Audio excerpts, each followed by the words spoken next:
Hello மக்களே! என்னடா இதுன்னு தானே பார்க்குறீங்க. இதுக்கு பேர் தான் டம்ளர் இட்லி. இந்த டம்ளர் இட்லி வந்து எப்படி செய்யலான்னு சொல்றேங்க. உங்க வீட்ல வந்து சேம் அளவுல இருக்க ஒரு 4 டம்ளர் எடுத்துக்கங்க. அதில ஆயில் தடவி வச்சுக்கோங்க. ஒரு இட்லி பாத்திரத்தில ஸ்டீமர் வச்சுக்கோங்க. இப்போ வந்து அந்த டம்ளர்ல வந்து இட்லி மாவு வந்து எல்லா டம்ளர்லேயும் ஊத்திருங்க. ஃபுல்லா ஊத்தாம ஆஃபா ஊத்தி வச்சுருங்க. இப்போ பாருங்க நான் ஊத்தி வச்சிருக்கேன். இப்போ ஸ்டீமர்ல வந்து ஒவ்வொரு டம்ளரா நம்ம எடுத்து வச்சிடலாங்க. எடுத்து வச்சதுக்கப்புறம் ஒரு மூடி போட்டு எல்லா டம்ளரையும் எடுத்து வச்சுட்டு ஒரு மூடி போட்டு எப்பவும் நம்ம இட்லி வேக வைக்கிற மாதிரி இட்லி பாத்திரத்தில் வேக வச்சுருங்க. இந்த மாதிரி இட்லி வெந்து வந்துருங்க.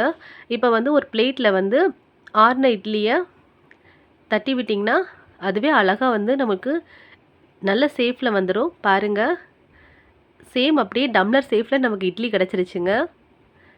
பாருங்கள் எப்படி இருக்குன்ட்டு. இந்த மாதிரி நீங்களும் ட்ரை பண்ணி பாருங்கள் உங்கள் வீட்டில். ஒரே மாதிரி நம்ம இட்லி சாப்பிடாம இந்த மாதிரி கொஞ்சம் டிஃப்ரெண்ட்டாக இட்லி செஞ்சு சாப்பிட்டோன்னா நல்லாயிருக்குங்க. நீங்கள் வீட்டில் ட்ரை பண்ணி பாருங்கள். இந்த வீடியோ பிடிச்சிருந்தா லைக் பண்ணுங்கள், ஷேர் பண்ணுங்கள், சப்ஸ்கிரைப் பண்ணுங்கள். தேங்க்யூ.